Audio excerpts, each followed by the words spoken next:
నాశన భవభయహరణ ఏ పేరున నిన్ను గొలుతుము మహదేవా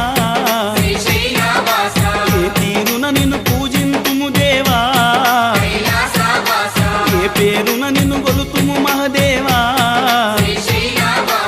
ఏ తీరున నిన్ను పూజింతుము దేవా శ్రీశైలవాస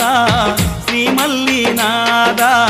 నీ దర్శన భాగ్యం ఈవయ్యా మా జ్యోతిర్లింగా ఈ జన్మకు మోక్షం ఈవయ్యా ఓం జై జగదీశ